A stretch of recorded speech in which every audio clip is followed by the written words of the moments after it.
नमस्कार आप सभी को। सीबीएसई बोर्ड क्लास 10th और 12th की इस सीरीज़ में आपका स्वागत है। जैसा कि आप देख पा रहे हैं कि हम क्लास 10th का एक क्वेश्चन पेपर सॉल्व कर रहे थे जो कि मैथमेटिक्स स्टैंडर्ड का क्वेश्चन पेपर है। और अब तक की हमारी पिछली वीडियोस में हम सेक्शन सी तक कंप्लीट कर चुके हैं। तो सेक्शन सी हमारा हमने डिस्कस कर दिया है। आज हम सेक्शन डी और सेक्शन ई इस सैम्पल पेपर का डिस्कस करेंगे। ये जो सैम्पल पेपर है 2025 में जो एग्ज़ाम होना है उसी के लिए सीबीएसई ने जो इशू किया है नए पैटर्न पर, वो हम सॉल्व कर रहे हैं। इससे पहले की वीडियोस में हम बेसिक का पेपर भी सॉल्व कर चुके हैं और रिलेटेड कॉन्सेप्ट को भी एक्सप्लेन कर चुके हैं आपको। और ये अब स्टैंडर्ड का हम क्वेश्चन पेपर इस समय सॉल्व कर रहे हैं और इससे रिलेटेड कॉन्सेप्ट्स को डिस्कस कर रहे हैं।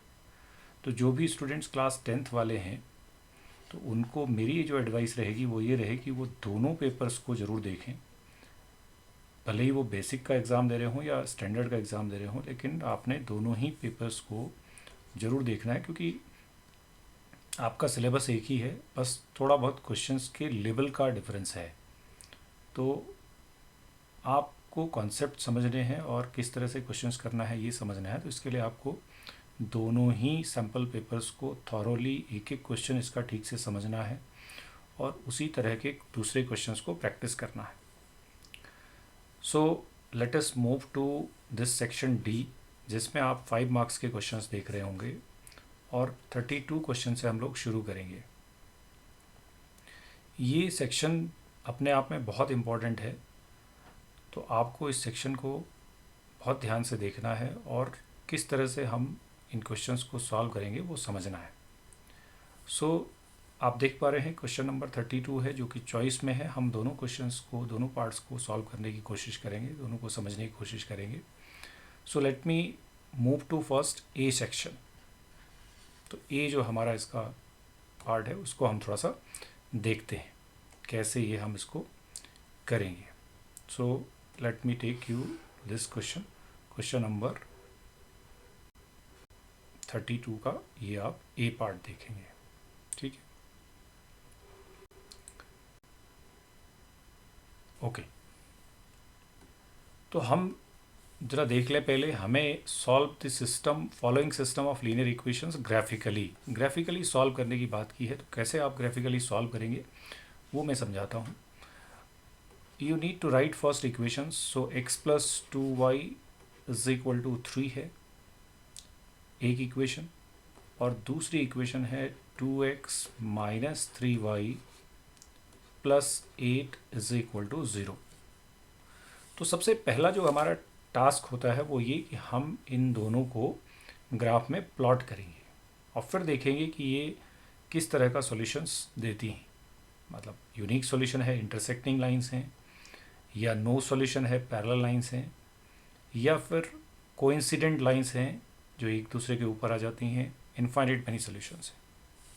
तो वो हम देखने की यहाँ से कोशिश करेंगे। तो हम काम कर लेते हैं, हम जो है कोऑर्डिनेट एक्सीस हम लोग प्लॉट कर लेते हैं। तो उसके बाद जो है हम देखेंगे किस तरह से कि हम इसको करते हैं सॉल्व। तो हम सबसे पहले कोऑर्डिनेट एक्सीस हम लोग ड्रॉ कर लेते हैं। तो कोऑर्डिनेट एक्सीस के लिए हम ये ले लेते हैं यहाँ से, ठीक है। तो ये हमारे लिए थोड़ा आसान कर देगा प्लॉट करना लाइंस को, ठीक है। लेकिन उससे पहले हमें एक छोटी सी टेबल बना लेनी होती है अपने पॉइंट्स के लिए, किन पॉइंट्स को हम प्लॉट करेंगे, और उसके बाद हम देखेंगे किस तरह से। तो ये हम एक छोटी सी यहाँ पे टेबल तैयार करें ज़रूर जब भी आप इस तरह से कर रहे हैं एक्स वाई। तो एक्स आप किस तरह से वैल्यूज़ यहाँ पे फाइंड आउट करते हैं वो आप देख लें। आप देखें यहाँ पे अगर आपने y को ज़ीरो कर दिया अगर इसमें, तो y ज़ीरो होगा तो ये पूरा ही ज़ीरो हो जाएगा, तो x की वैल्यू 3 हो जाएगी। तो 3,0 एक पॉइंट हमको मिल रहा है, ठीक है। अगर मैं यहाँ पे x को ज़ीरो कर देता हूँ, if I right x zero, x को ज़ीरो करूँगा तो मुझे मिलेगा क्या, 2y इज इक्वल टू 3। तो y की जो वैल्यू है वो 3/2 मिलेगी। तो 3/2 मतलब 1.5 हो गया। ठीक है, तो ये हमने इसके पॉइंट्स कर लिए। ठीक इसी तरह से हम इस इक्वेशन के लिए भी एक टेबल बना लेते हैं so that we can plot the lines very easily. तो यही आपने करना है एक्स वाई। यहाँ पर देखें आप, अगर आपने यहाँ पे y को ज़ीरो किया, इस y को हमने ज़ीरो किया तो ये पूरा हिस्सा ज़ीरो हो गया। तब आपको क्या मिलेगा, 2x + 8 = 0, 2x = -8, x = -4। ये आपकी कैलकुलेशन हो जानी चाहिए और इसमें गलती नहीं करनी है। ठीक है, अगर आप x को ज़ीरो कर लेते हैं, x को ज़ीरो करेंगे तो देखिए क्या होगा, x ज़ीरो किया मैंने तो ये वाला हिस्सा ज़ीरो हो गया। तब आपको 3y -3y + 8 = 0 मिलेगा और यहाँ से 3y = 8 हो जाएगा और y = 8/3 हो जाएगा। 8/3 आप देख सकते हैं कि लगभग ये 3 2 = 6, फिर 2 बचेगा, 2.7 करीब ये आपको मिलेगा। एग्जैक्ट नहीं आएगा, 2.7। तो अप्रॉक्सीमेटली हम 2.7 प्लॉट करेंगे यहाँ पर। अब हम प्लॉट करते हैं इनको। ठीक है, दोनों लाइंस को अब हम यहाँ पे प्लॉट करेंगे। तो सबसे पहले हम देखते हैं 3,0। तो 3,0 पहली लाइन के लिए आप देखें 3,0, तो 3 आपको मिलेगा यहाँ पर 0। तो 3,0 आपको इस जगह पे मिलने वाला है। ठीक है, तो हम इसका कलर चेंज करते हैं। तो एक पॉइंट हमें यहाँ पे मिल गया 3,0। ओके, दूसरा पॉइंट है हमारा 0,1.5। तो 0 ये है और 1.5 है कहीं यहाँ पर, इस जगह पे हमको 1.5 मिलेगा। 3,0 एंड 1। अब इसको हम ज्वाइन कर लेते हैं, एक लाइन बना लेते हैं। सो लेट मी ड्रॉ लाइन। ये हमारी एक लाइन बन गई है। इस तरह से आप ये लाइंस को ड्रॉ कर लेंगे। तो लाइन है आपकी, तो आप एरोज लगा सकते हैं क्योंकि आप लाइन ड्रॉ कर रहे हैं। ठीक है, तो ये आपकी फर्स्ट लाइन प्लॉट हो गई। Now move to next line. Second line पे मूव करते हैं। -4,0। तो -4,0 यहाँ पे मिलेगा आपको। ठीक है, -4 एक्स एक्सिस पे है, y 0 है तो यहाँ मिल गया। देन 0,2.7। 0 ये है, 2.7 कहीं आपको यहाँ अप्रॉक्सीमेटली मिलेगा इस जगह पे।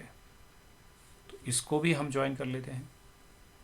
तो ये लाइन यहाँ -4,0 से पास हो रही है, तो इसको यहाँ से लेते हुए जाएंगे और यहाँ पे हम इसको इस पॉइंट से पास करा देंगे।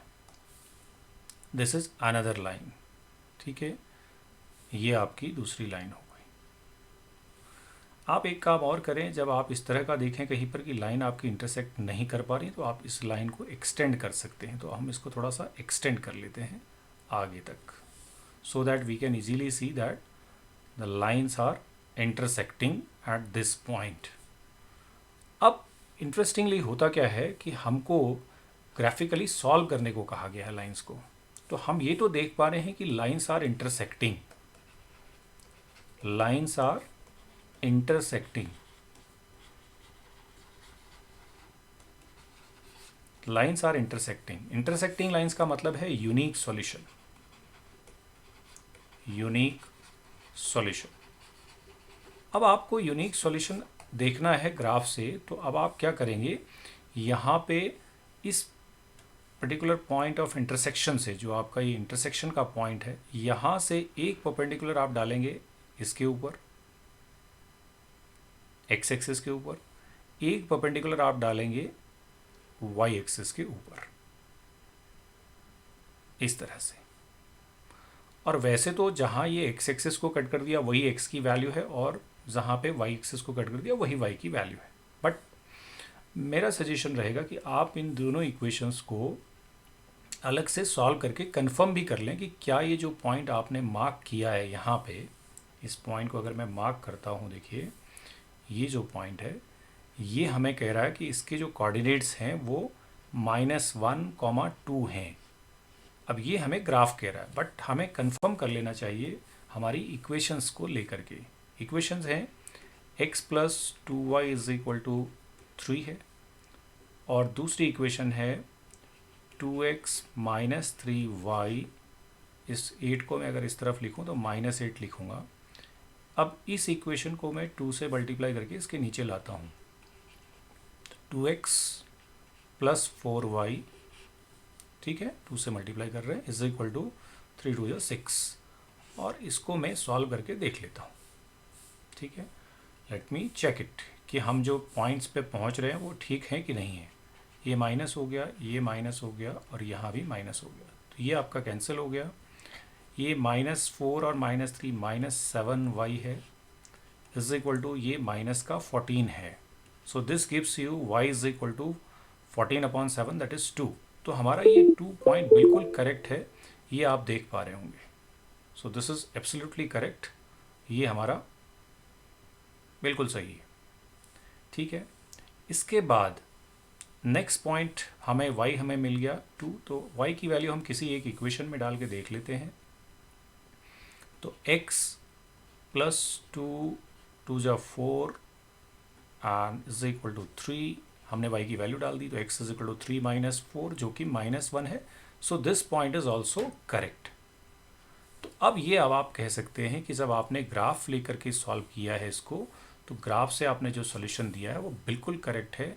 So the solution of this system is, graphically आपने सॉल्व किया है लेकिन आपने क्रॉस चेक कर लिया है उसको। सो x की वैल्यू है -1 और y की वैल्यू है 2। So we have graphically solve this equation in this way. तो ये तरीका है आपको कैसे ग्राफिकली सॉल्व करना है सिस्टम ऑफ लीनियर इक्वेशंस को। सो आई होप ये क्लियर है। So we can move to next question. तो हम नेक्स्ट क्वेश्चन पे मूव कर सकते हैं। दूसरा क्वेश्चन क्या कहता है देखते हैं। 32 का सेकंड पार्ट हम लोग देख रहे हैं।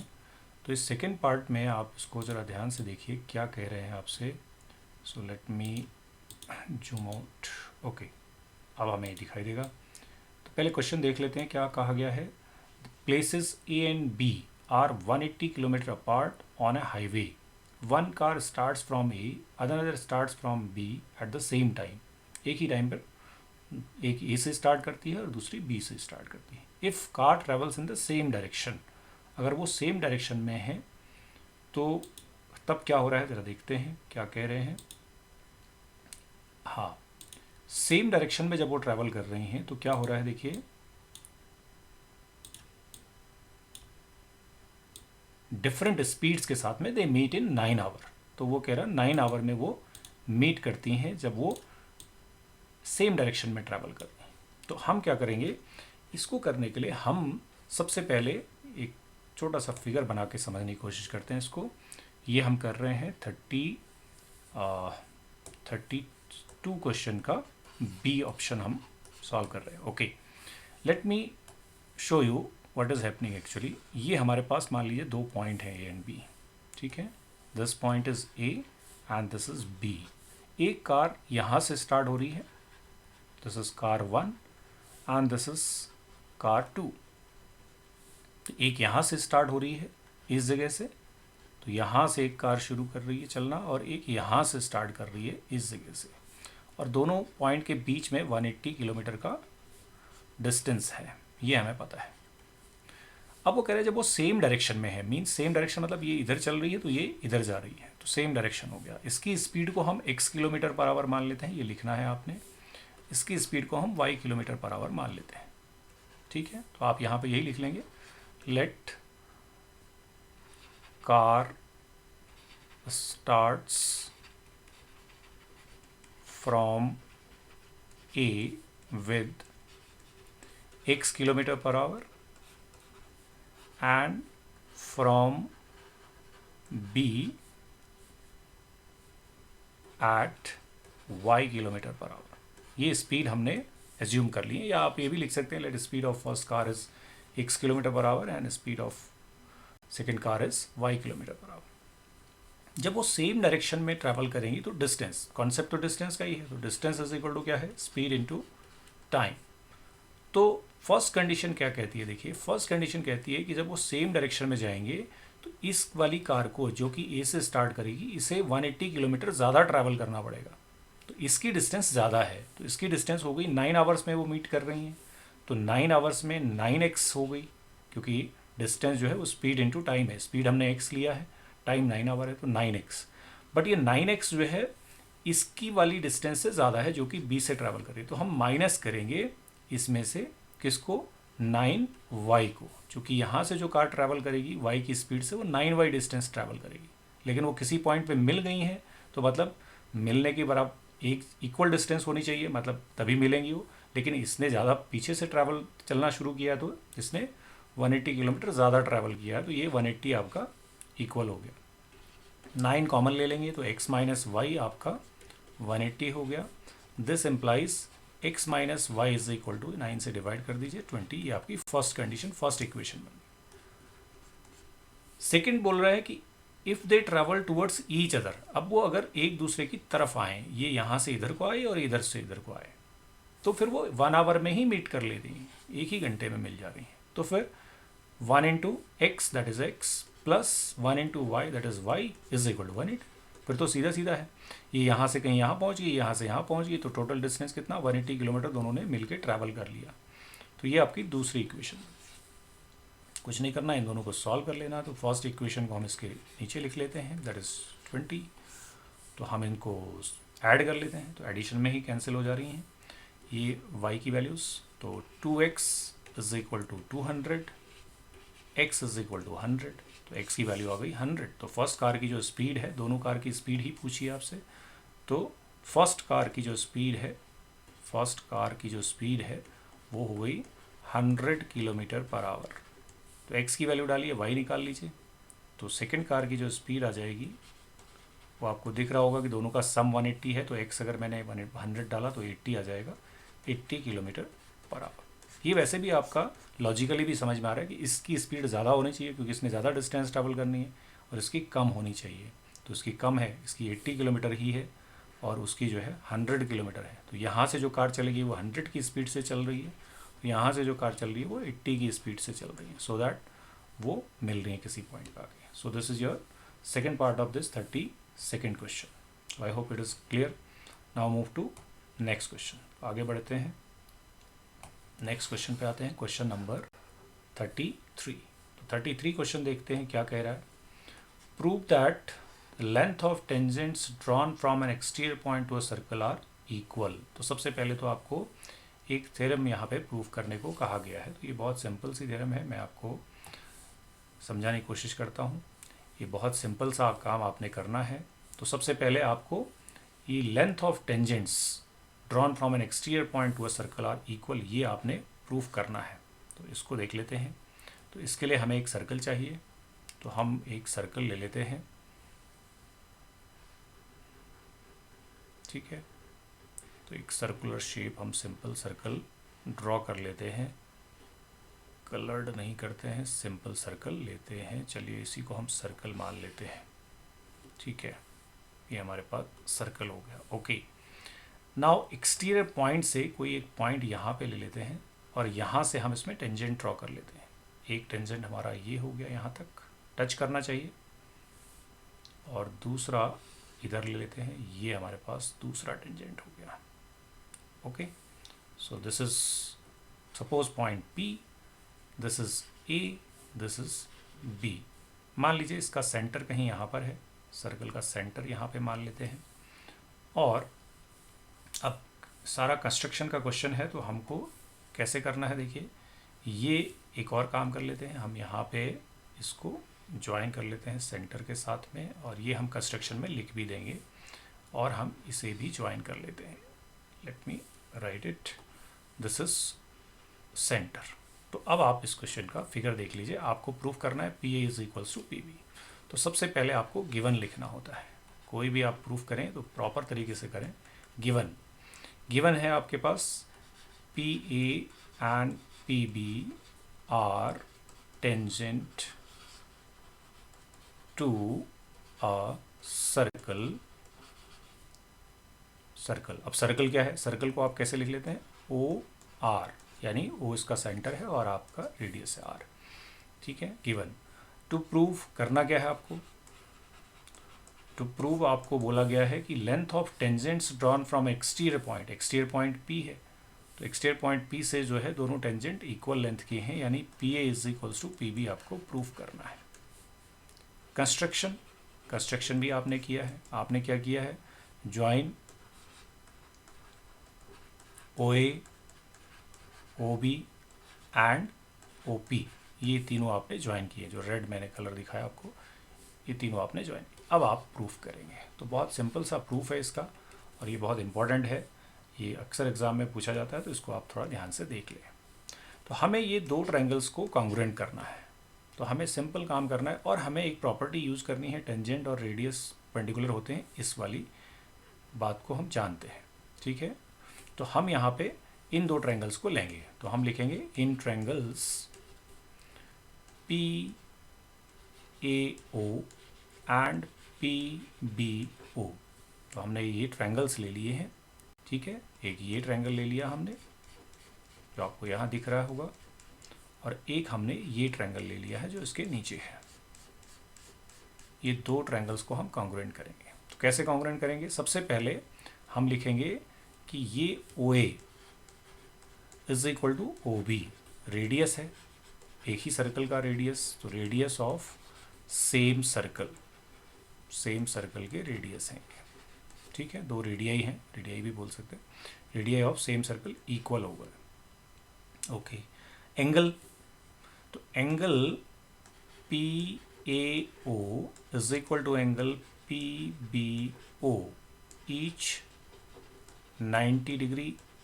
रीज़न क्या है, रेडियस, ये भी लिखिए ज़रूर, radius is perpendicular to tangent. तो ये भी हमारी एक थ्योरम है, पढ़ रखी है हमने, कि रेडियस जो है वो टेंजेंट के परपेंडिकुलर, तो यहाँ पे 90 डिग्री के एंगल बनते हैं, ये हमने पढ़ा हुआ है। तीसरा है हमारा O P, so O P is equal to O P common, तो ये हमारा कॉमन साइड है, जो कि हमारी तीसरी साइड है ये। Therefore triangle P A O congruent to triangle P B O. अब हम देखते हैं कौन सा क्राइटेरियन हम अप्लाई करते हैं। ये 90 है, और 90 के ठीक सामने वाली साइड आपने ली है, ये इक्वल ये करी है, एक साइड ये ली है और एक एंगल 90 लिया है। तो ये हाइपोटेन्यूस लिया है, साइड ली है और एंगल लिया है, तो RHS ये आपका क्राइटेरियन लगा यहाँ पे, right angle, hypotenuse and side.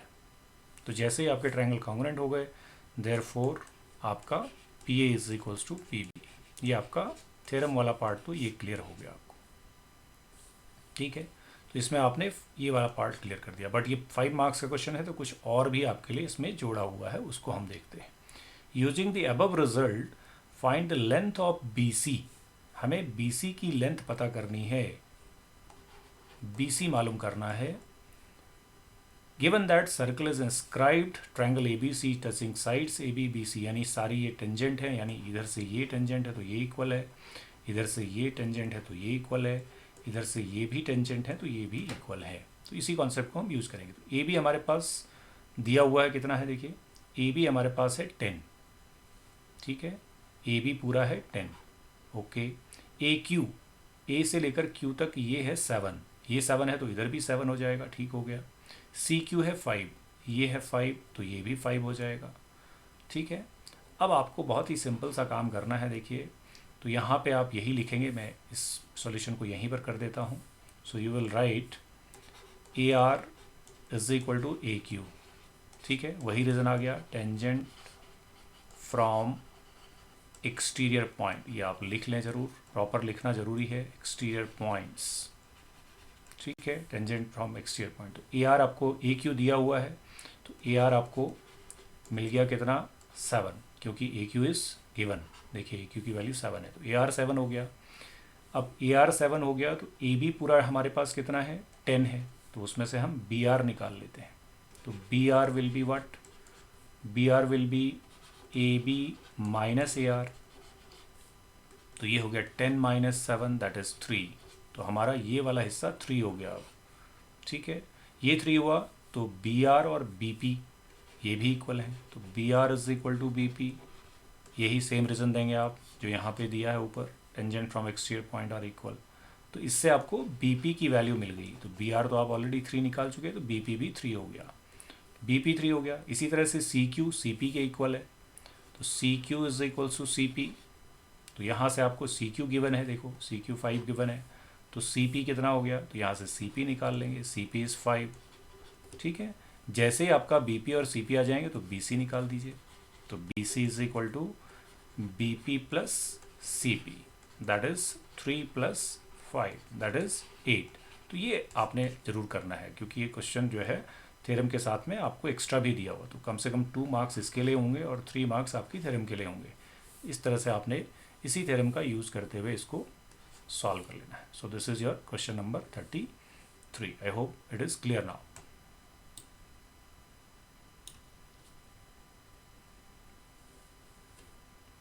So this is question number 34 हम क्वेश्चन शुरू करेंगे।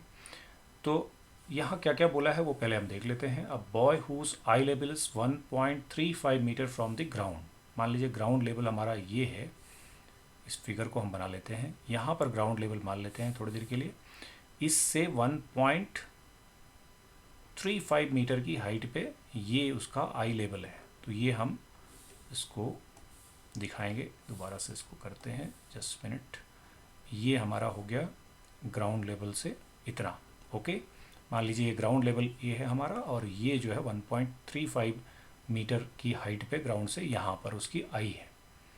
Spots a balloon moving with the wind in horizontal line at some height from the ground. कुछ हाइट पे बैलून को स्पॉट करता है वो, मान लीजिए कहीं यहाँ पे उसने स्पॉट किया बैलून को, इस जगह पे, ठीक है। और इस जगह पे जब उसने स्पॉट किया बैलून को तो उसका एंगल उसे कुछ मिला। तो मैं ज़रा ये एंगल्स, अच्छा ये देखें ध्यान से, the angle of elevation of the balloon from the eyes of the boy is 60 degree. तो यहाँ पे मान लीजिए उसने पी पोजीशन पे बैलून को स्पॉट किया तो उसका एलिवेशन उसको 60 मिला। 12 सेकंड के बाद द एंगल रिड्यूसेस, यानी 12 सेकंड के बाद बैलून कहीं आगे मूव कर गया तो एंगल कम हो गया, तो यानी क्यू पॉइंट पे। तो मैं इसको थोड़ा ऐसे लेके आता हूँ, यस। तो ये क्यू पॉइंट पे पहुँच गया तो फिर एंगल आपका 30 हो गया। तो ये सारी चीज़ को हम थोड़ा सा लाइन से ड्रॉ कर लें तो हम आसानी से समझ पाएंगे। ये हमारी एक ऐसी लाइन हो गई, यहाँ पे ये हाइट है, यहाँ पे इतनी, यहाँ पे उसकी आईज़ है। आई से उसने देखा, यहाँ पे बैलून को स्पॉट किया उसने, तो उसकी आई के साथ जो एंगल बना है वो हम पहले देख लें। तो आई के साथ जो एंगल बना है वो है 30 डिग्री का। उसके बाद ये इस जगह पे पहुँचा तो फिर उसकी आई के साथ जो एंगल बना वो डिफरेंट एंगल फॉर्म हुआ है इस जगह पे। तो मैं ये ज़रा इसको पहले प्लॉट कर दूं, फिर उसके बाद मैं ये वैल्यूज़ लिखूंगा। कुछ इस तरह का ये फिगर है, आप ये देख लीजिए। पहले तो इसका फिगर देखिए, ठीक है। तो ये सारी चीज़ हो गई। अब क्या क्या हुआ ज़रा देखते हैं। ये 1.35 ये है 1.35 मीटर की हाइट पे उसकी आई है, यहाँ पे वो देख रहा है यहाँ से, ठीक है। इस जगह से वो देखने वाला है इसको, किसको, बैलून को देख रहा है इस जगह पे। ये पोजीशन पी जो है ये बैलून की इनिशियल पोजीशन है, ठीक है। यहाँ पे उसने स्पॉट किया तो देखा कि एंगल कितना बना उसकी आई के साथ में, 60 डिग्री। फिर उसने देखा 12 सेकंड के बाद, आफ्टर 12 सेकंड्स जो है बैलून जो है यहाँ से यहाँ चला गया, इस जगह पहुँच गया, समझ लीजिए ये। तो जैसे यहाँ पहुँचा तो एंगल जो है वो रिड्यूस हो गया, दूर गया है, 30 डिग्री हो गया, एंगल कम हो गया तो दूर जा रहा है। बढ़ रहा होता तो नज़दीक आता। तो अब वो क्यू पॉइंट पे पहुँच गया, ये क्यू पॉइंट है, ठीक है। ये हो गया 12 सेकंड के बाद। The speed of wind is 3 metre per second. तो स्पीड जो है विंड की वो 3 मीटर पर सेकेंड है। तो ये भी हमको दिया हुआ है, स्पीड ऑफ विंड, क्योंकि विंड की वजह से ही वो जा रहा है। तो speed of wind is 3 metre per second. Find the height of the balloon from the ground. अब वो कह रहा है कि आप इस बैलून की ग्राउंड से हाइट बताएं, यानी यहाँ से। इसको हम आर लिख सकते हैं या इसको एस लिख सकते हैं, कोई भी हाइट, पी आर हो या क्यू एस हो, ये हमें बतानी है। तो अब हमारे पास क्या क्या चीज़ें हैं ज़रा देख लेते हैं। हम इस वाली डिस्टेंस को, यहाँ से यहाँ तक की जो डिस्टेंस है इसको x मानते हैं, क्योंकि हमें ऊपर वाले ट्रायंगल, ये ऑफ कोर्स नीचे भी x ही होगा। इस हिस्से को हम y मान लेते हैं, ये y है जो मूव कर दिया उसने, और ये वाले हिस्से को हम h मान लेते हैं, ठीक है। ये वाला हिस्सा, ये ऑलरेडी 1.35 है। तो हमें जब h निकाल लेंगे तो हम जब बैलून की हाइट ग्राउंड से बताएंगे तो उस समय हम 1.35 उसमें ऐड करेंगे। तो ये आपका फिगर है।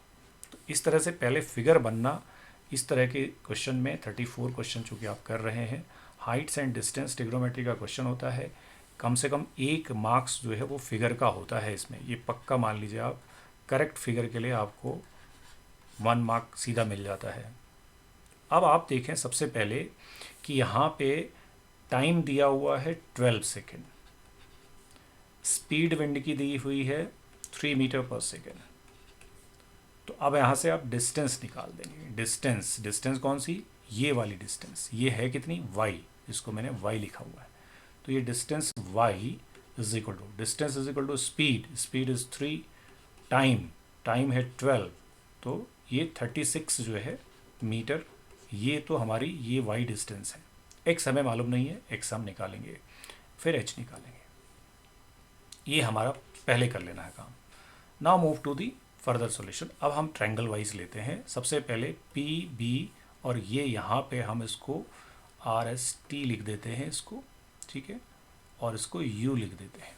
तो हम पहले ये वाला ट्रायंगल लेंगे। कौन सा, मैं इसको थोड़ा सा शेड कर दूँ तो आपको ये दिखेगा कौन सा ट्रायंगल लेने की मैं बात कर रहा हूँ। तो इसको मैं यहाँ पे शेड कर देता हूँ, ये ट्रायंगल लेने की बात हो रही है। तो ये ठीक से समझना है क्वेश्चन को, हम इस ट्रायंगल की बात कर रहे हैं। तो सबसे पहले हम यही ट्रायंगल ले लेंगे जो आपके सामने शेड कर दिया है। So let us take this triangle. तो in triangle P B T, इसको पी बी टी लिखा है, तो 1060 का एंगल ये है पूरा इस ट्रायंगल में, h अपॉन एक्स, तो ये है h अपॉन एक्स। 1060 आपका है √3 वैल्यू, तो ये हो गया h अपॉन एक्स। इसको फर्दर सिंप्लीफाई करते हैं तो h इज इक्वल टू आता है x√3, ये आपका यहाँ तक हो गया, ठीक है। अब ये जो पूरी डिस्टेंस है यहाँ से यहाँ तक की, वो x प्लस वाई है, ये ध्यान रखना है, क्योंकि अब हम जब दूसरा ट्रायंगल लेंगे, कौन सा ट्रायंगल लेंगे, ये हमने लिया था PBT, अब हम लेंगे इन ट्रायंगल ये QBU, ये वाला ट्रायंगल। तो मैं अगर आपको दिखाऊं तो ये ट्रायंगल को मैं थोड़ा सा शेड करता हूं तो आपको दिखेगा कौन से ट्रायंगल की मैं बात कर रहा हूं आपसे। ग्रीन कलर से कर देते हैं so that it will be visible clearly. इस ट्रायंगल की मैं अब बात कर रहा हूँ जो दूसरा ट्रायंगल लेने वाला हूँ। तो दूसरा ट्रायंगल है QBU, इसमें हमें 1030 अप्लाई करना है। 1030 इज इक्वल टू h, तो हाइट तो h ही है but distance x plus y हो गई है। तो 1030 की जो वैल्यू है 1/√3 है, is equal to h upon x plus y. इसको अब हम थोड़ा सा सॉल्व करेंगे, तो सॉल्व करते हैं। Let me solve this. ये अब आपके पास आ गया x plus y is equal to h√3, ठीक है। y की वैल्यू आपके पास ऑलरेडी है 36, ठीक है। तो हम यहाँ से h निकालना चाहते हैं, तो यहाँ से हम x की वैल्यू डाल देते हैं। तो x की वैल्यू है h अपॉन √3, तो ये वैल्यू हम यहाँ पे सब्सटीट्यूट करते हैं। तो h अपॉन √3 प्लस 36 जो कि y की वैल्यू है is equal to h√3। Further solve करें तो सॉल्व कर लेते हैं इसको। अब केवल सॉल्व करना बाकी है। इसको इधर लाइए, इसको इधर ले जाइए, ऑफ कोर्स 36 को यहीं रहने देते हैं। तो h√3 minus h upon √3, LCM लीजिए, √3 से √3 मल्टीप्लाई होगा तो 3 हो जाएगा। तो 3h minus h upon √3 is equal to 36 यहाँ है। 36 के साथ √3 आ जाएगा, तो 36√3 is equal to 3h minus h, 2h.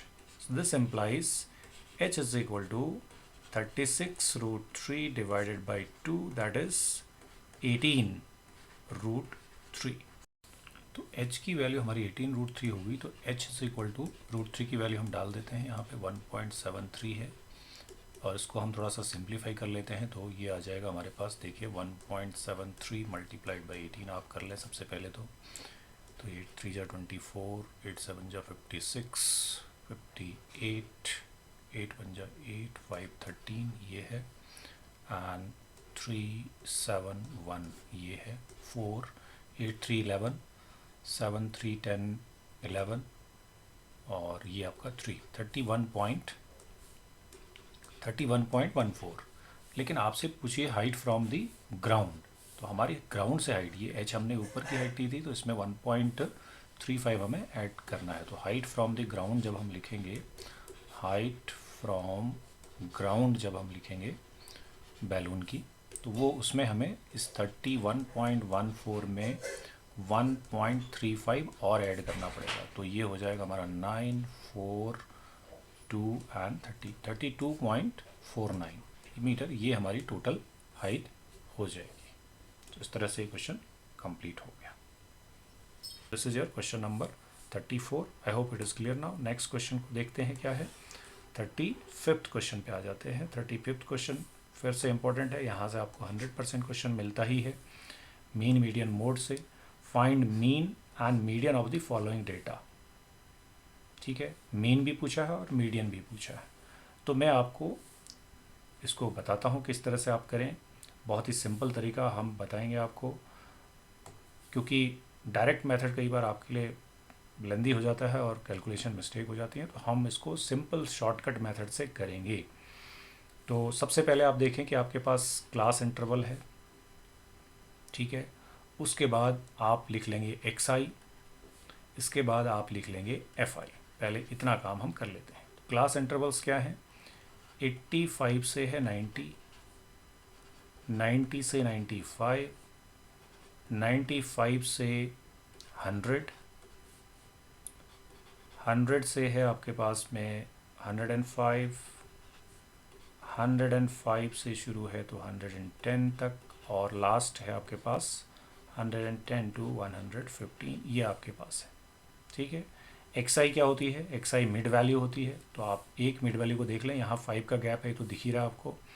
तो 85 प्लस 90 डिवाइड बाई 2 ये करना होता है आपने। ये आपको पता भी होना चाहिए किस तरह से आप xi निकालते हैं।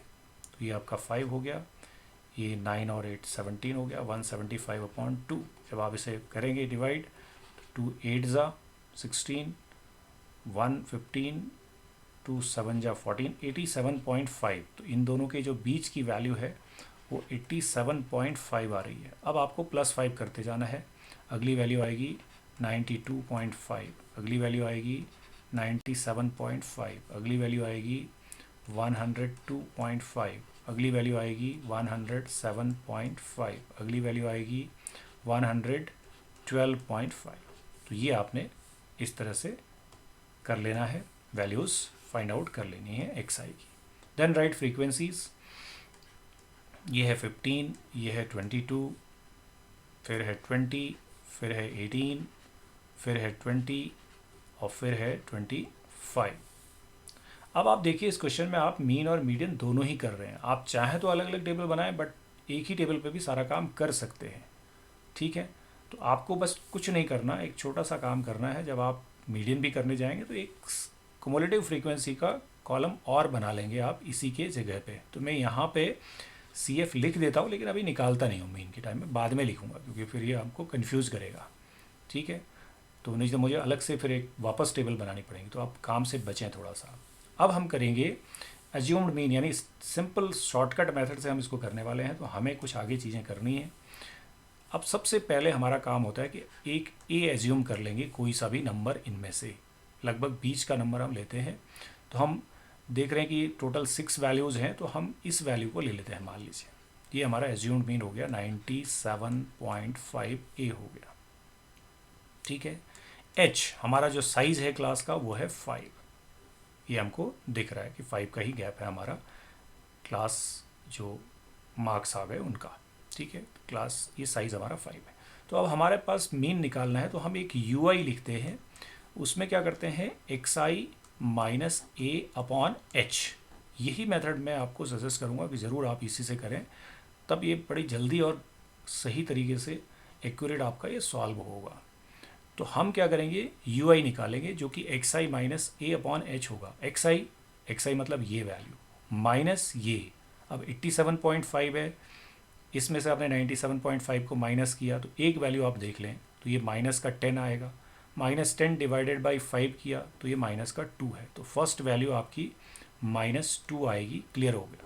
अगली वैल्यू -1 आएगी, अब आपको सोचना नहीं है। अगली 0, 1, 2, 3, ये अब आपका सारा काम सिंपल हो जाता है।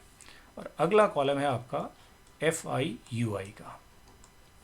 FIUI में आपको फ्रीक्वेंसी के साथ में मल्टीप्लाई कर लेना है। तो ये 15 2 × 30 जो कि नेगेटिव है, ये 22 माइनस का 22 है, ये तो ज़ीरो ही हो गया।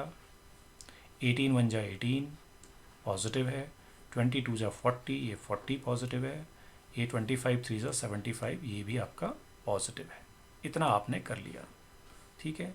अब आपने एक तो यहाँ पे सम करना है जो कि सिग्मा FI होगा आपका फ्रीक्वेंसी का सम, एक यहाँ पे करना है जो कि सिग्मा FIUI होगा मीन निकालने के लिए, ठीक है। अभी हम मीन पे ही फोकस कर रहे हैं, मीडियन हम बाद में देखते हैं।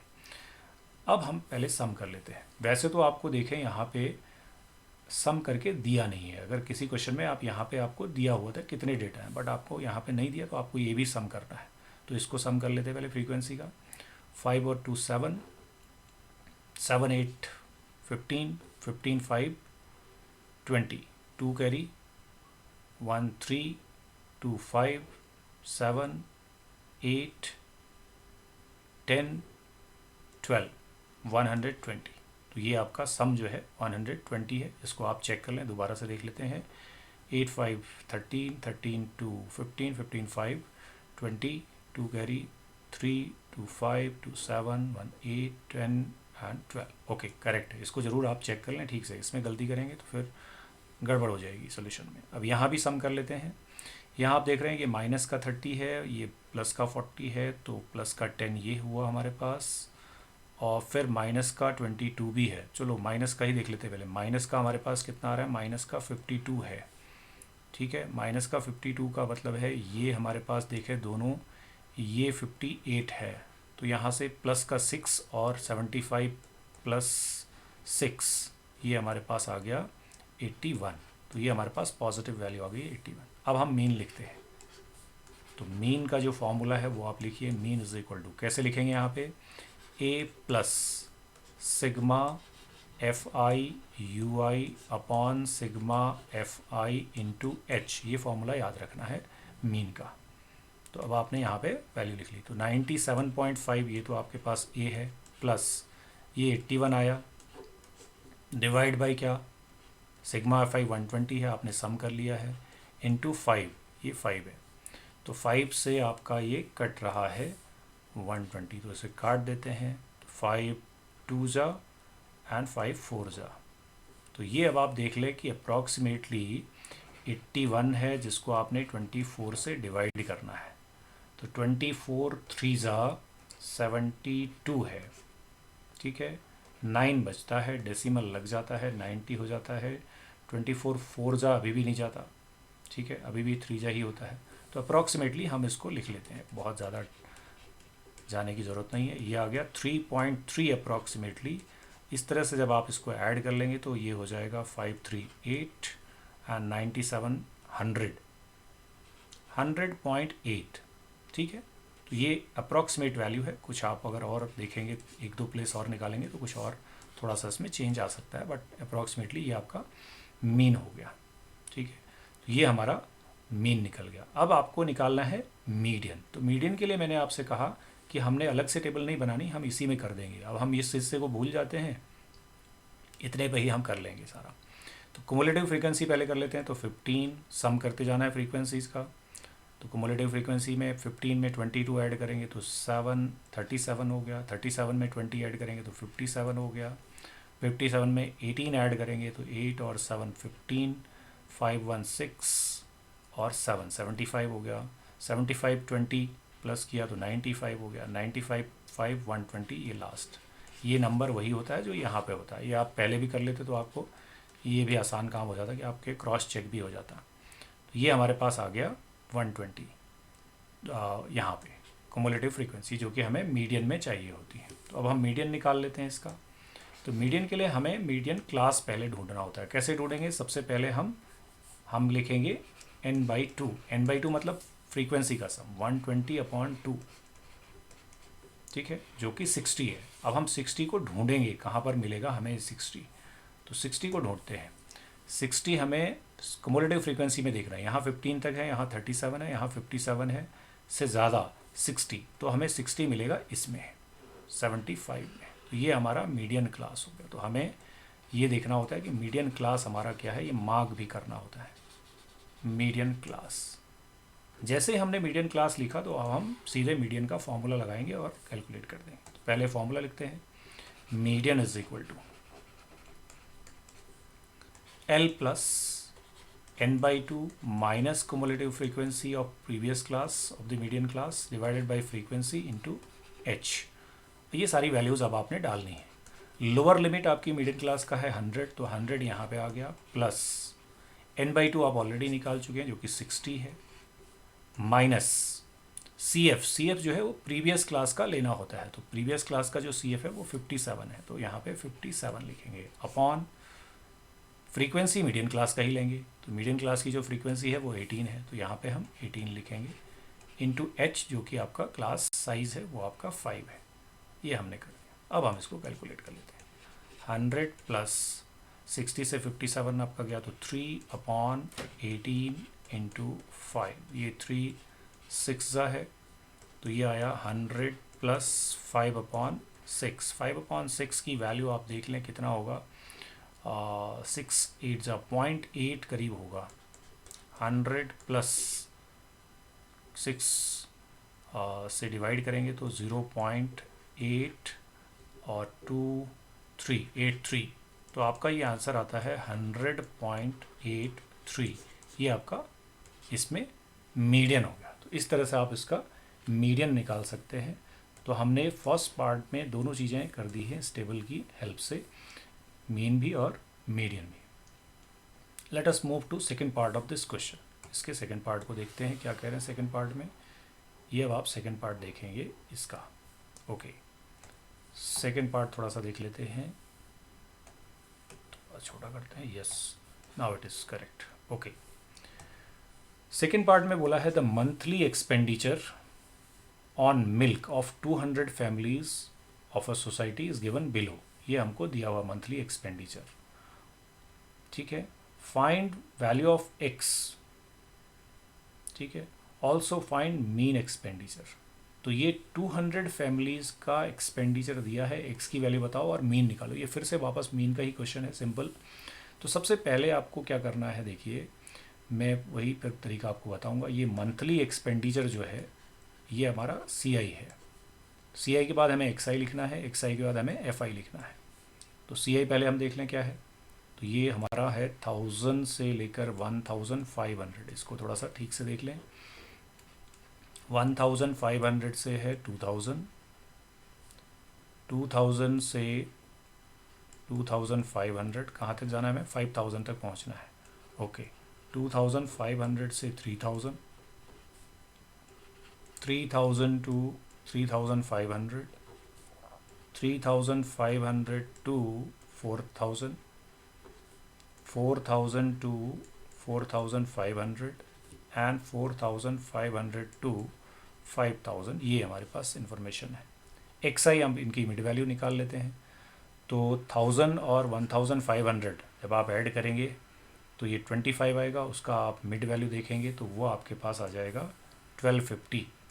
तो 1250 पहला आएगा। अब 5 ऐड करें तो 12 5 1750, फिर 2250, फिर 2750, फिर 3250, 3750, 4250 एंड 4750। ये अब आपके 5 का गैप लेके हो गया। मेन ये लिख लेते हैं। फ्रीक्वेंसीज़ है हमारे पास 24, 40, 33 नॉट 30, दिस इज 33। ओके, 33, फिर है x, फिर हमारे पास है 30, फिर हमारे पास है 22, देन 16 एंड फाइनली 7। सबसे पहले x पता करते हैं, x क्या है, क्योंकि बिना x के हम आगे बढ़ नहीं पाएंगे क्वेश्चन में। तो x के लिए आपको दिया टोटल जो है वो आपका 200 है। 200 है तो इन सब का सम जो है वो 200 होना चाहिए। तो ऐड कर लेते हैं इसको हम। तो ये हो गया, लेट मी ऐड, ये 4 3 7 7 और 2 9, 9 और 6 15, 15 और 7 22, 22 ये है, 2 2 2 4, 4 और 4 8, 8 और 3 ये हमारा 11 हो गया, 11 3 14, 14 और 2 16 17, ये 172 प्लस एक्स हो गया। अब हम इसको यहीं पर कर लेंगे, 172 plus x is equal to 200, x is equal to 200 minus 172। तो ये अब आपके पास आ गया सिंपल कितना, 28, ठीक है, 72 प्लस 8 80, 80 प्लस 20, ओके 28। तो ये हमारी वैल्यू अब रिप्लेस हो जाएगी 28 से, ये आपने बाद में कर लेना है। तो यहाँ पे हम 28 लिख लेंगे। अब हम फिर वापस वही करेंगे, एज्यूम मीन मेथड। ए ले लेते हैं, ए हम कोई बीच का नंबर लेते हैं, तो हम यहाँ पे ए ले लेते हैं, इसी को ले लेते हैं 2750। एच हमारे पास 500 है, यहाँ इसमें हमको दिख रहा है, तो हम यू आई लिख लेते हैं। यू आई क्या है, एक्स आई माइनस ए अपॉन एच। तो देखिए आपका मीन का क्वेश्चन रिवाइज भी हो रहा है, अगर जिसने मीन पिछले क्वेश्चन में ठीक से नहीं समझा तो इससे ज़रूर समझ ले, क्योंकि मीन एक्सपेंडिचर आपसे पूछा हुआ है। तो अब हम यहाँ पे माइनस करेंगे, तो अब आप देखिए 1250 माइनस एक, आप देख लें क्या होगा, ये है 1250 पहला नंबर, इसमें से आपने माइनस करना है किसे, 2750, तो 2750 को माइनस करना है। तो ये आप देखिए 0 0, ये हो गया 5 और ये 1, 1500 आ रहा है। तो ये आपको माइनस का आएगा क्योंकि नेगेटिव है यहाँ पे, ये क्योंकि एक्स आई माइनस ए है, तो ये माइनस का 3 आने वाला है पहला नंबर, -3, फिर -2, -1, ये 0, ये आपका 1, ये 2, ये 3 और ये 4, ये सारी वैल्यूज़ आ गई।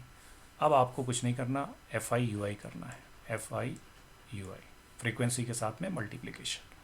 ये हो गया माइनस का 72 इधर से, ये हो गया माइनस का 80, ये हो गया माइनस का 33, ये वैल्यू 0 है, फिर 31 जा 30, ये 30 हो गया, 22 2 जा 44, ये हो गया, 16 3 जा 48, ये हो गया, और 7 4 जा 28, ये हो गया। अब आप सम करेंगे, सम के लिए आप थोड़ा सा देख लें, पॉजिटिव नंबर्स को और नेगेटिव नंबर्स को पहले अलग अलग कर लें, फिर उसके बाद आसानी से आप इसको कर लेते हैं। ये तरीका भी इसका यही है, इन सब को कर लें और इन सब को कर लें। तो ये हमारे पास हो गया 7 और 3 और 2 5, 7 8 15 और 3 18, 185 हमारे पास नेगेटिव है। पॉजिटिव कितना है, 8 8 16 और 4 20, 2 कैरी, 5 4 9, 9 और 4 13, 13 2 15, 150 ये है। तो माइनस में हमारे पास ज़्यादा है, तो माइनस में कितना ज़्यादा है, माइनस का 35, तो ये माइनस का 35 आएगा हमारा सम। अब हम निकाल लेते हैं मीन, तो मीन निकाल लेते हैं सीधा। तो x bar mean is equal to हो जाएगा ए प्लस क्या बताया था, sigma f i u i upon sigma f i into h. तो ए आपके पास कितना है 2750 प्लस ये माइनस का आ गया है तो -35 लिखेंगे, अपॉन फ्रीक्वेंसी आपके पास 200 है सम, और ये 500 है। तो ये बहुत सिंपल तरीके से अब आप इसको कैलकुलेट कर सकते हैं, इसमें कुछ ज़्यादा इशू है नहीं, ये 0 कट गए आपके, ठीक है।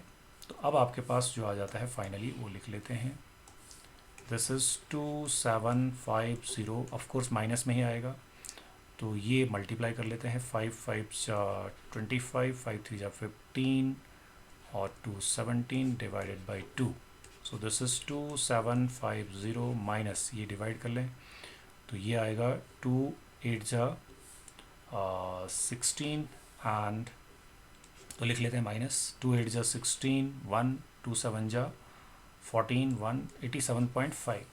तो अब आप ये देख लें 2750 माइनस 87.5, ये अब आपके पास फाइनली आने वाला है। तो 10 से 5 5 हो गया, 9 से 2 7 2 हो गया, 4 14 से 8 6 और यहाँ पे 6 ही है, 2662.5 ये आपका मंथली एक्सपेंडिचर मीन एक्सपेंडिचर आ गया, जो कि इस क्वेश्चन का फाइनली आंसर होगा। तो ये क्वेश्चन इस तरह से आपने करना था। सो हमने सेक्शन डी कंप्लीट कर लिया है। Let us move to the section E, जो कि केस बेस्ड क्वेश्चंस हैं। तो ये हम फटाफट देख लेते हैं, इनमें ज़्यादा कुछ होता नहीं है, क्विकली आपको समझना होता है। Miss Sheila visited a store near her house, found that the glass jars are arranged one above another in specific pattern। तो यहाँ से तो इतनी ही बात है, तो ये हमें नेक्स्ट पेज पे जाके दिखेगा कि हमें क्या कहा गया है इसमें। ठीक है, यहाँ पे आ जाते हैं। यहाँ पे अब एक्चुअली पूरी बात क्लियर होगी हमें कि क्या कहा जा रहा है इस क्वेश्चन में। ये देखिए, तो सबसे पहले आप देखें कि on the top layer there are 3 jars. तो टॉप लेयर में 3 जार्स हैं, तो ये 3 एक नंबर मिला। देन नेक्स्ट लेयर में 6 हैं, तो एक्चुअली में 6 हो गए। In the third layer from the top there are 9 jars. तो ये कुछ एपी बन रही है, एपी का ही क्वेश्चन है। And so on till 8th layer तक आपने जाना है। On the basis of above situation answer the following question. Write an AP whose terms represent number of jars in different layers. तो ये फर्स्ट पार्ट का answer ही आपका ये हो गया कि आपने लिखा 3, 6, 9 एंड सो ऑन। ठीक है, नंबर ऑफ जार्स, क्योंकि फर्स्ट लेयर में 3 जार्स है, सेकंड में 6 है, देन 9 है एंड सो ऑन। तो फर्स्ट पार्ट का आंसर हो गया आपका ये। And right the common difference. तो डी आपका हो गया 6 - 3 दैट इज 3। तो कॉमन डिफरेंस आपका 3 हो गया। ये फर्स्ट का आंसर हो गया। ठीक है। Is it possible to arrange 34 jars in a layer if this pattern continued? Justify your answer. तो कोई टर्म इसमें 34 है क्या, ये चेक करना है हमें। ठीक है, 34 जार्स यानी कोई टर्म 34 देता है कि नहीं देता, ये चेक करेंगे। तो हम क्या मान लेते हैं, कोई टर्म इसका 34 है, उसके लिए n निकालने की कोशिश करते हैं। तो a n is equal to होता है a plus n minus 1 into d is equal to 34 हम मान ले रहे हैं अभी थोड़ी देर के लिए कि कोई टर्म 34 है। तो a हमारे पास है 3, n माइनस 1, डी भी हमारे पास है 3, दिस इज इक्वल टू 34। तो n minus 1 into 3 is equal to 34 minus 3, जो कि हो गया 31। अब यहाँ से अगर आप देखेंगे तो 3n minus 3 is equal to 31, 3n is equal to 31 plus 3, 3n is equal to 34, n is equal to 34 divided by 3। ये कोई नेचुरल नंबर आना चाहिए, क्योंकि नंबर ऑफ जो लेयर्स हैं वो 1, 2, 3, ये तो नंबर ऑफ लेयर को रिप्रेजेंट कर रहा है। तो ये is not a whole number या नेचुरल नंबर, होल और नेचुरल कुछ भी आप समझ लें, नहीं है। तो हमारे पास ऐसी कोई लेयर नहीं है। तो आंसर हो गया नो के लिए आपने यही जस्टिफिकेशन यहाँ पे देना है। ठीक है, n की वैल्यू नेचुरल नंबर आनी चाहिए। ठीक है, क्यों? क्योंकि n जो है वो नंबर ऑफ लेयर्स को रिप्रेजेंट कर रहा है, नंबर ऑफ लेयर्स। अब लेयर कोई फ्रैक्शन में तो होंगी नहीं, लेयर 1, 2, 3, 4, 5, 6, 7, 8 ऐसे कोई लेयर होंगी। तो लेयर जो है यहाँ पे ऐसे नहीं हो सकती, तो इसलिए ये नो हो गया, जस्टिफिकेशन यही दे दिया आपने। ओके, इसका थर्ड पार्ट देखते हैं। If there are n number of rows in a layer, then find the expression for finding total number of jar. ये हम अब करते हैं। तो हमारे पास है फर्स्ट पे 3 है, 3 नंबर ऑफ जार्स हैं, सेकंड लेयर में हमारे पास 6 हैं एंड सो ऑन, इस तरह से ये चल रहा है। तो ए हमारे पास 3 है, डी हमारे पास 3 है और ना पड़ेगा ऐसे एस एन कर लेते हैं। तो S n is equal to हो जाएगा हमारे पास n/2 2a 2 into 3 plus n minus 1 into d. तो सम का फॉर्मूला लगा दिया सबसे पहले। इसके बाद इसको सॉल्व कर लेते हैं। S n is equal to n/2 2 into 3 6 plus 3n minus 3 n/2 3n plus 3, ये आपका एस एन आ गया। ठीक है, आप चाहें तो इसका 3 बाहर कॉमन ले लें, तो 3n/2 ये हो जाएगा n+1। ये हमारे पास आ गया SN, यानी total number of jars in n rows, n layers में कितनी हमारे पास जार्स हैं वो आ गया। अब S8 निकालना है तो ये 8 कर देंगे यहाँ पे, 3 इंटू 8/2, 8 + 1, यानी 8 रोज में कितने जार्स होंगे ये पता लग जाएगा। तो 3 4 = 12 इंटू 9, ये हमारे पास हो गया 108, टोटल 108 जो है वो इसका आंसर हो गया S8 का। ठीक है, इसके बाद इसी का सेकंड पार्ट देख लेते हैं। The shopkeeper added 3 jars in each layer, how many jars are there in 5th layer. उसने हर लेयर पे 3 जार्स ऐड कर दिए हर लेयर पे। तो अब आपका जो फर्स्ट टर्म 3 था वो 6 हो गया, सेकंड टर्म जो कितना था 6 था वो 9 हो गया, फिर 12, सब में 3 ऐड कर दिए। ठीक है, इस तरह से how many jars in the 5th layer from the top, तो ये 5 कितना होगा ये पूछ रहा है अब आपसे। 5th टर्म क्या होगी, तो 5th टर्म के लिए अब आपको केवल ए बदलना है, ए 6 + 5 - 1 इंटू 3, क्योंकि कॉमन डिफरेंस तो 3 ही रहना है।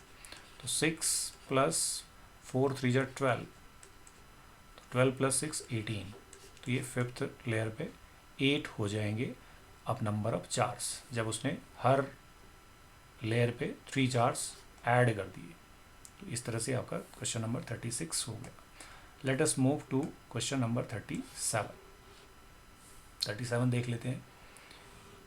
ये आपके पास एक फिगर है और इस पर कुछ क्वेश्चन है। Triangle is very popular shape used in the interior designing, the picture given above show a cabinet designed by famous interior designer. तो ये कुछ कैबिनेट बनाया है, डिज़ाइन आपके पास है, ये आपको थोड़ा देख लेना है। उसके बाद एक्चुअली आपको फिगर को देखना है ये। ठीक है, here is the largest triangle represented by triangle ABC। Triangle ABC आपको दे दिया है largest triangle, and the smallest one with self is represented by DEF। तो DEF से छोटा वाला। PQ is parallel to EF, ये PQ और EF पैरेलल हैं। तो सबसे पहले तो आपको बताना है कि DPQ DEF, DPQ यानी ये वाला ट्रायंगल और DEF यानी ये पूरा ट्रायंगल सिमिलर हैं। तो ये फर्स्ट पार्ट तो हम बड़ी आसानी से लिख देंगे। क्या करेंगे इसके लिए, यहाँ पर लिख लेते हैं इन ट्रायंगल्स DPQ एंड DEF। तो हम देख रहे हैं कि ये पैरेलल हैं, तो ये एंगल 1 मान लेते हैं, तो ये भी ये 2 इक्वल हो गए। ये एंगल 3 है तो ये 4 हो गया, तो यही हम लिख लेते हैं। तो angle 1 is equal to angle 2, angle 3 is equal to angle 4। क्यों, ये corresponding angle, sorry corresponding angles हैं पैरेलल लाइंस की वजह से, करस्पॉन्डिंग एंगल्स। ठीक है, आप ये D कॉमन भी ले सकते थे बट इतने में ही हो गया। Therefore triangle DPQ similar to triangle DEF by AA या AAA, जो भी आप करना चाहते हैं यूज़ कर सकते हैं। So first part is over. तो ये तो इसका फर्स्ट पार्ट कंप्लीट हो गया। अब ये ध्यान रखना है हमको, नेक्स्ट पेज पे पहुंचना है। तो हमारे पास ट्रायंगल DPQ है, DEF है और PQ पैरेलल है और ABC साथ में है। Okay, let me take you to the next page. Next page पे हमें जाना पड़ेगा 7 पेज पे।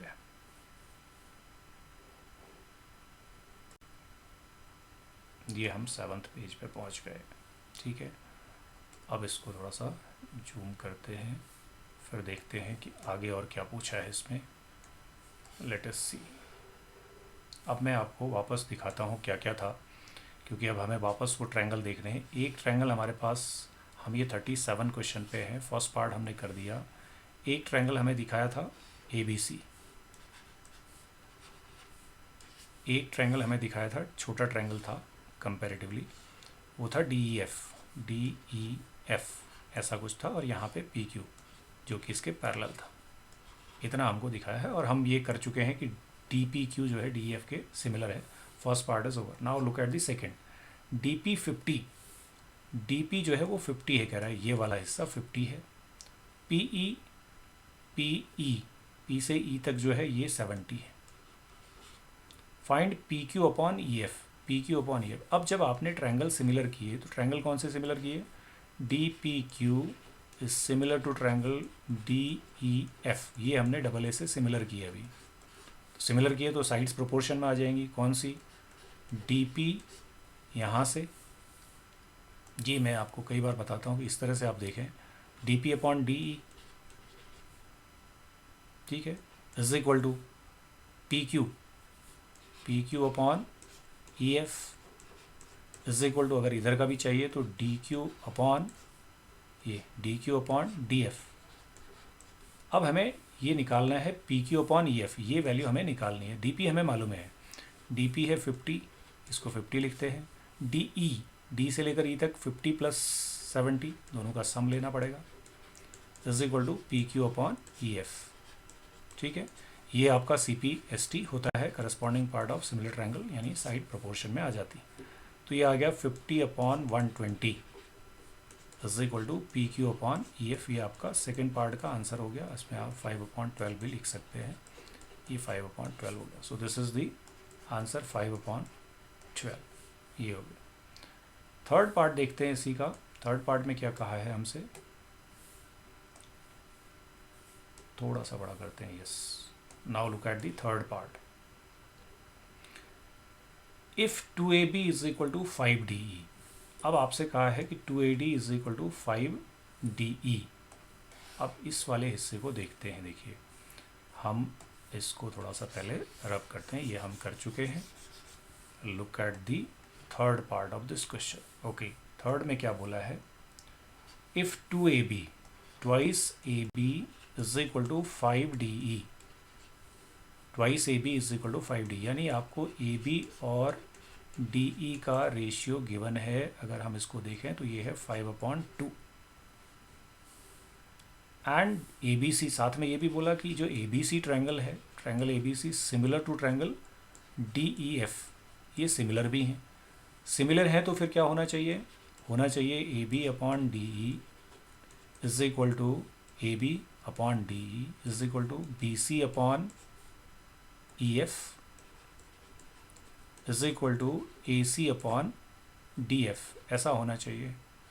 लेकिन हमने एक और रूल पढ़ा हुआ है, ये आपको यहाँ पर यूज़ करना है, is equal to sum of antecedents, यानी हम इनको बोलते हैं A B plus B C plus A C upon sum of presidents, यानी ये D E plus E F plus D F.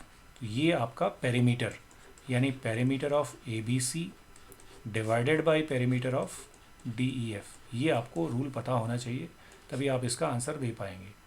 Show that this, कह रहा है कि this perimeter of A B C upon perimeter of D F is constant, तो constant ही आ गया। कांस्टेंट क्यों आ गया, क्योंकि ए बी अपॉन डी कितना है, 5/2 है, तो ये 5/2 आ गया, तो ये फिक्स रहेगा, ये कांस्टेंट हो गया। तो ये आपका इसका थर्ड पार्ट हो गया। थर्ड का और भी देख लेते हैं, और में क्या पूछा गया है, if A M and D N are medians, कह रहा है कि ए से आप एक मीडियन ड्रॉ कर दो ए एम, डी से भी एक मीडियन ड्रॉ कर दो डी एन।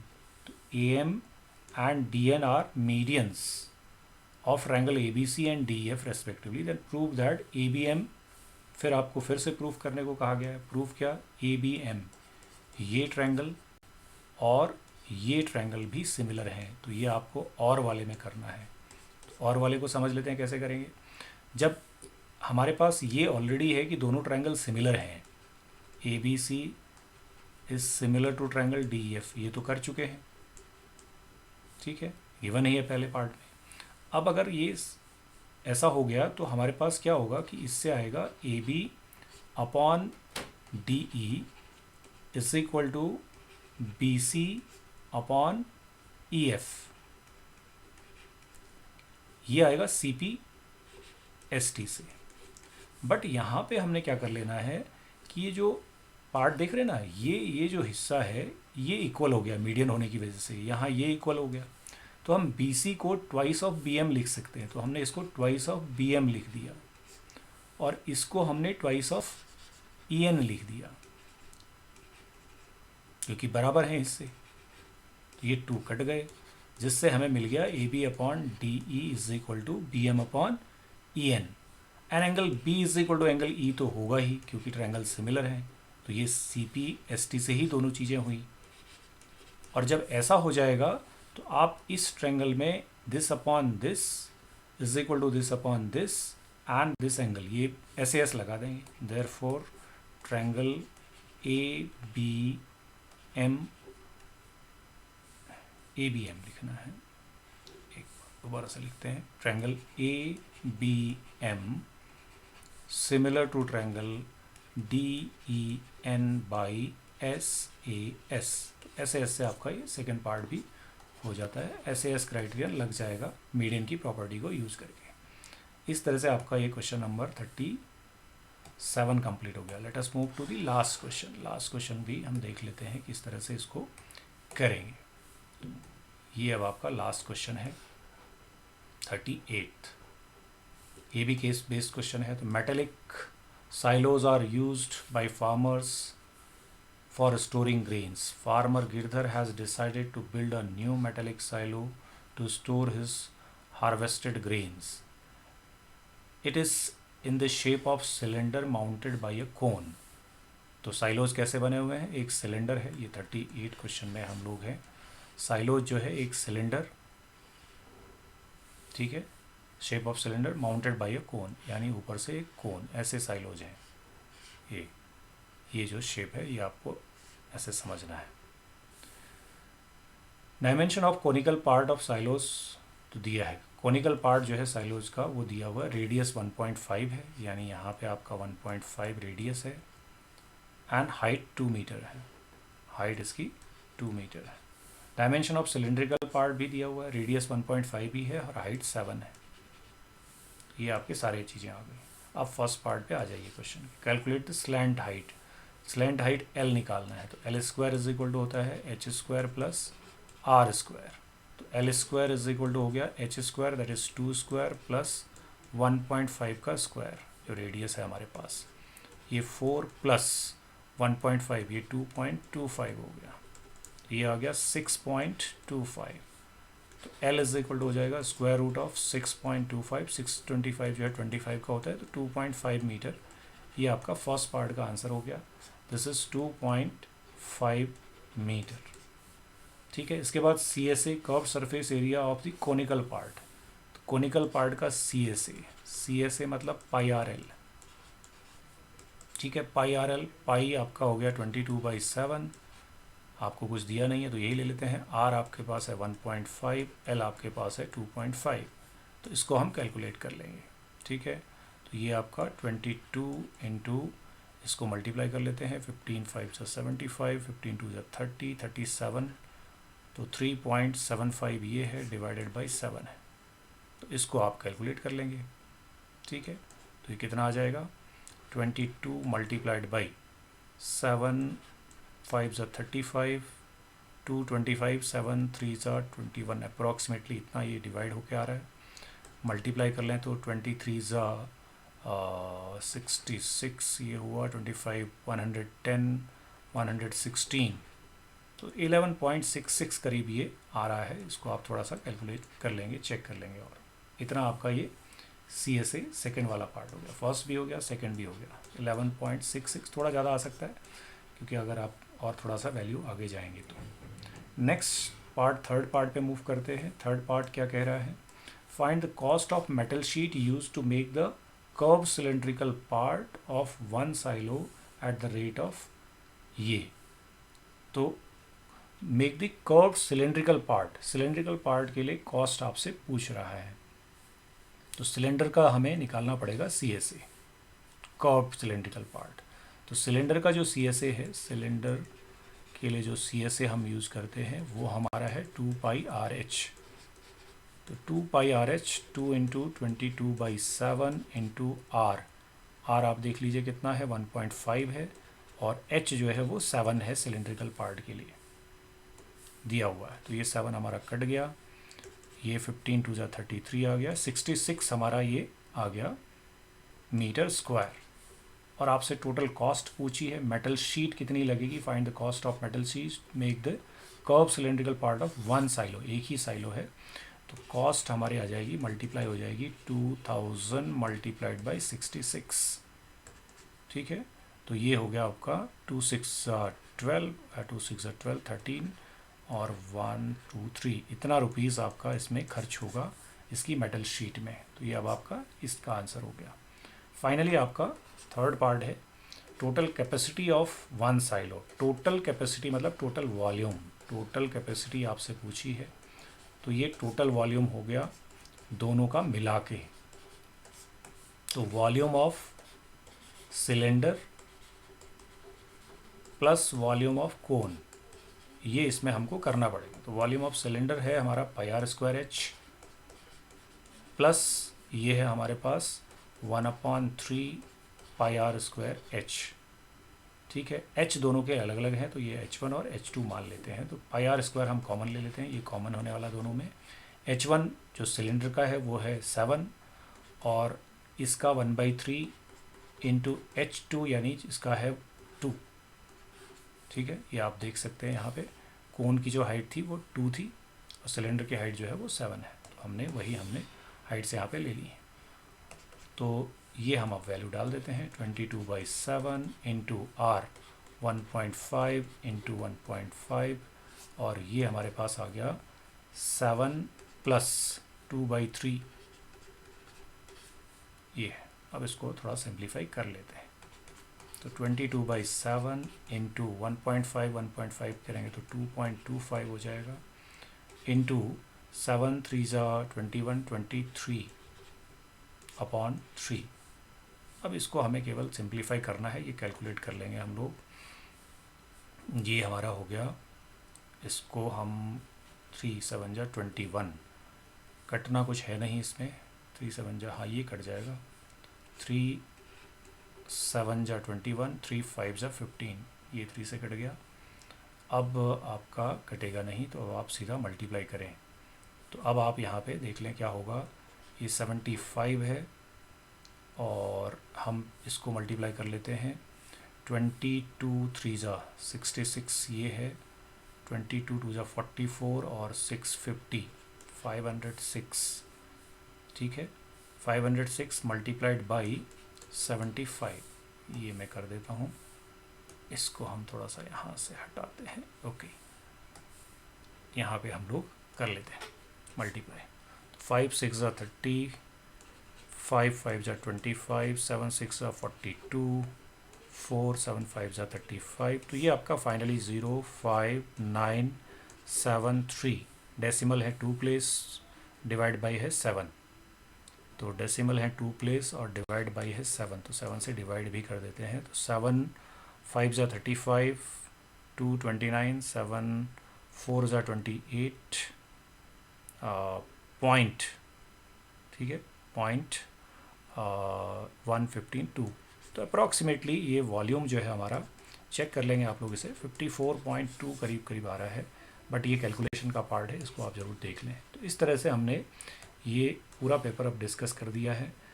इससे पिछले के सेक्शंस अगर आपने अभी तक नहीं देखे तो उनको ज़रूर देखें और कॉन्सेप्ट को समझने की ज़रूर कोशिश करें आप हर क्वेश्चन के साथ में। तो हमने पूरा स्टैंडर्ड का पेपर अब आपके सामने रख दिया है सॉल्व करके और सारी चीज़ें समझा दी हैं। 4 सेक्शन में हमने ये पूरा पेपर कंप्लीट किया है। हमने फर्स्ट में सेक्शन ए यानी एमसीक्यूज़ को डिस्कस किया था। सेकंड में हमने सेकंड पार्ट में पार्ट 1 पार्ट 2 में आपने इसका सेक्शन बी डिस्कस किया था। फिर पार्ट 3 में आपने इसका सेक्शन सी डिस्कस किया था, तो 3 मार्क्स के क्वेश्चन थे। और आज आपने पार्ट 4 में ये दोनों ही डी एंड ई डिस्कस किए हैं, जो कि 5 मार्क्स एंड 4 मार्क्स। इस तरह से पूरा पेपर आपके सामने है। तो आप ज़रूर सारे पार्ट्स को ध्यान से देखें और कॉन्सेप्ट्स को समझने की कोशिश करें। तो मिलते हैं एक नई वीडियो में एक नए बोर्ड के पेपर के साथ में और उससे रिलेटेड कॉन्सेप्ट्स के साथ में। टिल देन, नमस्कार।